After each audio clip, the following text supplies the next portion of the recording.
Okay, here we are at Ohayocon, once again, 2010, Ohayocon 10, for our Take 2 interview. Take 2! With Jerry Jewell. Hi, everybody. Voice actor supreme. Supreme! Worship me. Don't worship me, please.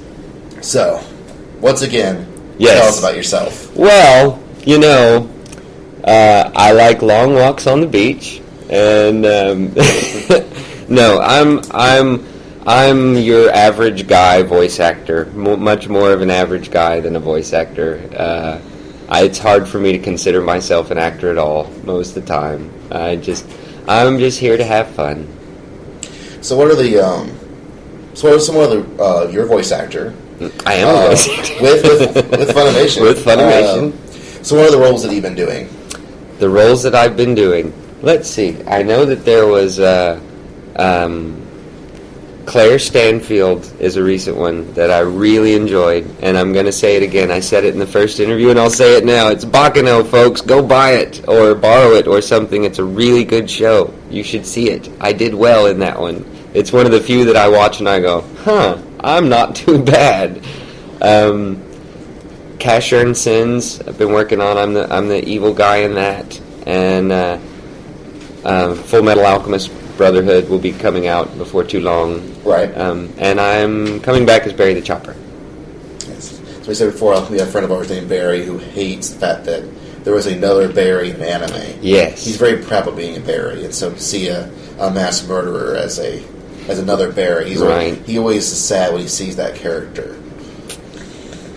Oh well. Although I guess a little more screen time as Barry in this new one. He's a little more of a little bit more. But again, he's still crazy. Definitely crazy, but mostly there to be laughed at in the series, and I like that. Crazy funny. So what have been some of your most favorite? Not your most favorite, but some of your favorite roles that you've done. Some of my favorite roles. Of course, Kiyosoma. I could go to conventions for the rest of my life just having done that one part. So that's a big one for me. Jimmy Kudo in Case Closed, another big one for me, just because of the popularity and because we did so many episodes. Of course, Barry the Chopper was a good one. Again, he's not that big of a part of Full Metal, but he's memorable. He is a memorable character. Right. It just kind of shows up. Happiness Bunny and Shin-chan. Same thing. He's not a big character, but the couple times he shows up, very memorable. I tend to get parts like that. That they're not necessarily the main characters, right? But they're important characters and they're fun characters. Tyra in Beck. I should have mentioned that earlier. That's been a really good one. And people automatically lump me in because he's part of the band. Right. They're like, "Oh, I love Beck," and everything. It's like I probably had less lines than any other member of the band, but it's a cool character. So, I know since you're in a band, did you ever watch Beck? Or yeah, I did. That was one of the most unique experiences recording anime that I've had, and it was because it was more like real life. It's the closest to normal acting that I think I've done since I've been at Funimation. These are just normal guys that are in a band, and we got to use our normal voices and speak naturally, no wackiness involved. Right. So that's part of what makes it a really good show. Now, unfortunately, I have not seen the dub of that one yet, but you should see it. Do y'all do just as bad, horrible, Englishy cursing? No. First episode? We do the real deal. Okay. Pure American cursing. Nice. Yes, I like it. So do you ever watch the Japanese versions of the stuff that you dub either before or after the fact? Both. I like to see what I've done afterwards. Usually just once. I don't it's hard for me to listen to my own voice. It sounds funny to me. I don't mind doing it, and I don't know. It never sounds like me to me, and it's all because of the resonance in your head and all that stuff. to me, my voice sounds wonderful. And then I listen to it recorded, and I'm like, oh my gosh, it's killing me. And as far as before, we get to watch almost everything that we record. We watch it in Japanese before we record it. So, we can get the mouth movements and the basic mood and to match the voice if we have to. So, yeah, I've seen quite a bit before and after. So while you're doing a voice acting gig, or before, or after, or something, has inspiration ever struck? It does. It strikes, and sometimes it works, and sometimes it fails. Sometimes you think you've got this. You think you have some insight into the character, and that's usually what snaps. You're like, oh, I completely see where this guy's coming from now, and so you'll modify what you do just slightly, but ultimately, it's going to be the direction that the director wants to go. First and foremost, as an actor, your job is to do what the director wants you to do, and do it the way they want you to do it. So most of the time, I think I've been doing it long enough now that they trust me a little bit more with my natural instincts, and there's a little bit of doctoring here and there and things they want to change, but that's what they do. And as an actor, you have to respect that. So ultimately, it goes with the director. Okay. Sweet Sally Mae, what's that you'll say? You'll say you'll find a way now. Yeah, you dare, sweet Sally Mae.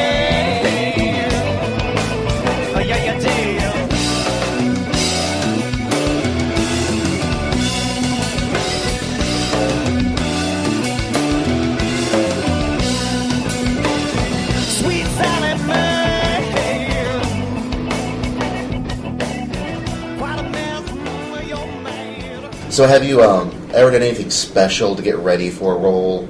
Like, say, come in dressed in a suit of armor, or douse yourself in blood? No. Sometimes if you are familiar with the character and you know what you're going into, there is sort of a mental psych-up that I've gone through before. Bakano being a big one, speaking of smearing myself with blood. Right. I probably the entire day that I know I'm going to go in to record, I'm trying to get into that mental place of I know I'm going to be doing this, and okay, this character was this particular way, and okay, I got to get in the evil, So how did you get into the mindset of, say, like Rail Tracer? It's kind of, this is going to sound terrible, but it's true. You kind of have to think psychopathically. It's along the lines of, walk around and look at people and realize that all of those people, you may be hired to kill all of those people one day. And to be able to put yourself mentally right with that, to be like, okay, and then beyond that, to get the joy out of it. That's the great part, is to psych yourself up for the joy of killing people, how you're going to do it, and how much pain you're going to inflict. It's twisted. It's really twisted, and of course you can't go through real life being that way. Right. But for the character, it's kind of fun to step into that and go, that one I would sever his tendons first, and it's fun. What's been your most difficult role that you've done so far? I think I'm going to stick with the answer I gave you last time, which was the first time I did Barry the Chopper, and he's a weird character. Starts out as a cross-dresser. That's how you're introduced to Barry the Chopper. Is there's what appears to be a woman, almost speaking with a woman's voice, and then all of a sudden you find out that it's this crazy person with an ice cream truck that likes to knock children out and take them to his butcher shop, and and he starts off creepy, but then changes to essentially comic relief for the rest of his time there. So to go from creepy to funny. Did they let you know about the change in character, or did you have to find out as it was going on? I found out as it was going on. Mike McFarlane he was really good with that, in that sense of he went more for the crazy than anything else. So he wanted crazy no matter what, and that was the point, was for him to be out of his mind crazy. Right.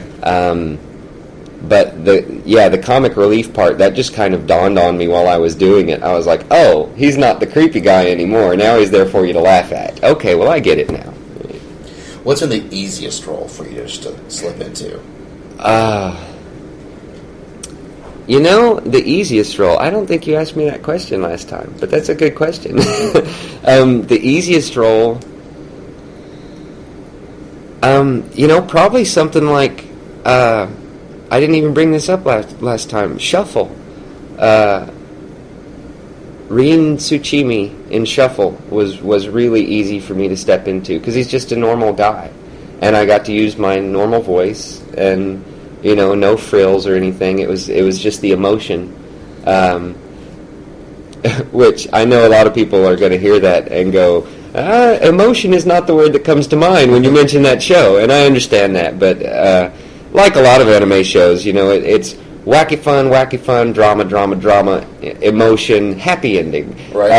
And that show very much follows that formula. But that was fairly easy for me to step into. I was very comfortable in that role.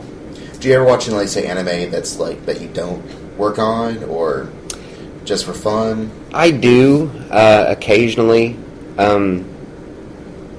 Justin Cook introduced me to Cowboy Bebop, and that's a really good show. And of course, the stuff that Funimation does from time to time. I have a 9-year-old son, so every now and then somebody will slip me some DVDs to bring home, and he watches it all at home, so I kind of get stuck watching it as well.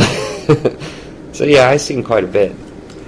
So what's the worst kids show you've been forced to watch? The worst kids show I've been forced to watch? Just any kids show in general? In general. Oh, goodness. I am not a fan of Hotel for Dogs, and I know people are going to hate that, but that show annoys me. It's just too sappy. It's hard to watch most children's shows for me. It really is, and it really depends on the message and what they're doing. But a lot of kids shows really have no direction, and they just play on base emotions, and sometimes I don't think that's fair. I understand, I guess, why they do it. My generation, I don't know many people that didn't cry at E.T. Right. But there was a lot more to that movie. It was a deeper movie. It had, but some of the things that are out now that just play on the emotions of children, I don't care for that. Do you ever take your the lines or phrases or voices you use for other characters in anime to annoy other guests at conventions? No, not really. But we do sometimes around the studio bring up old voices and whatnot. For me, it's Jimmy Kudo. Everyone recognizes me as Jimmy Kudo, and actually, some of them actually call me JFK sometimes, which is Jimmy Effin Kudo. Right. That's a studio thing only, but sometimes they'll kind of mess with me and go, sounds like Jimmy Kudo. Well, of course it does. It's me, and I sound like Jimmy Kudo. I did Jimmy Kudo, but yeah, it's why didn't I see it before? That's the line that gets thrown around. So how do you kick back and just relax? I like to spend time alone in my house, playing piano, playing guitar,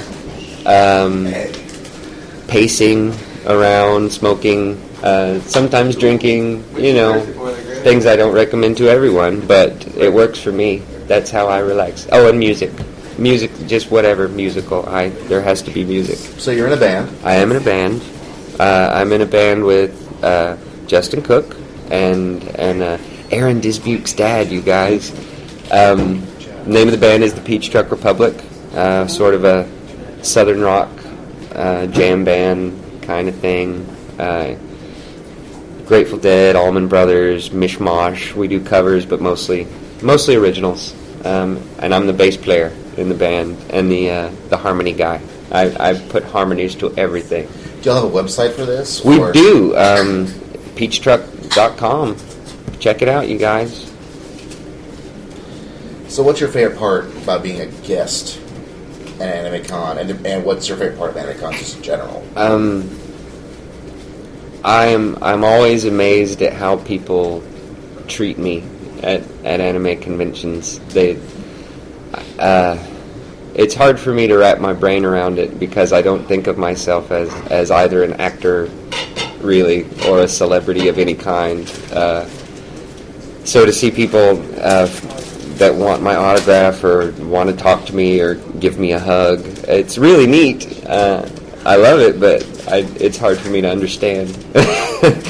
I don't know. There is no other human being that I can stand across from that I don't think of as another human being. Right. So for them to put me in this place that is different than them is completely odd for me.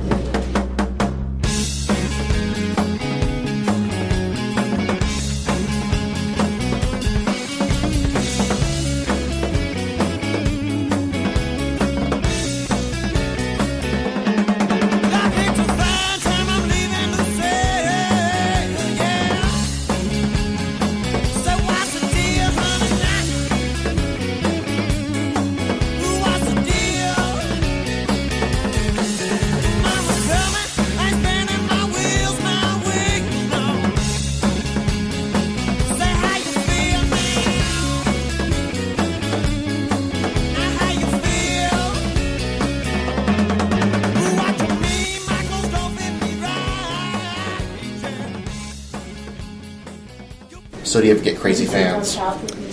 You always are going to get crazy fans. I haven't had any this time around at Ohayocon, which is nice. It's nice when you don't get crazy fans. But generally there's, one or two just about everywhere you go. Who's been the craziest? It's like your worst story that you're allowed to say.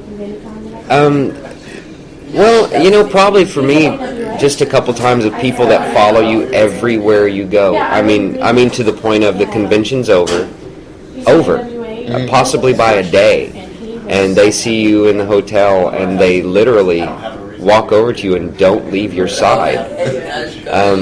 That's tough because you don't want to offend them or make them angry, push them away. You don't want to make them think that you don't appreciate that they like you. But it's one of those things where everyone kind of needs their time. Everyone needs their space. Right. So, previously in the previous version of this interview, you said you were actually, you got to be the clown at Eric Desriquet's birthday party. A long time ago, I was, yes. So were you friends with him before you got into the whole stuff? Or it was sort of through the band. Okay. The reason Justin and I moved to Texas was to be in the band. Okay. Because I guess I should mention that. Aaron is Justin's cousin. They're cousins. Well, I guess technically Wes and Justin are cousins, right? And Aaron is, I guess, second cousin, something like that.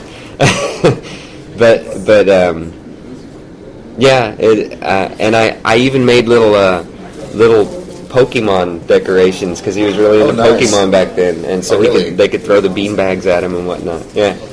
So I'm not going to ask how one could get into the voice acting industry because that's stupid. But how did you get into your gig?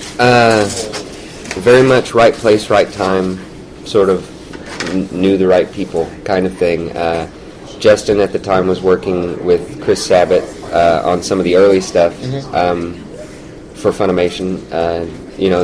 Dragon Ball Z was pretty much established already, but they were working on some Dragon Ball and Yu Yu Hakusho and Blue Gender and that sort of stuff.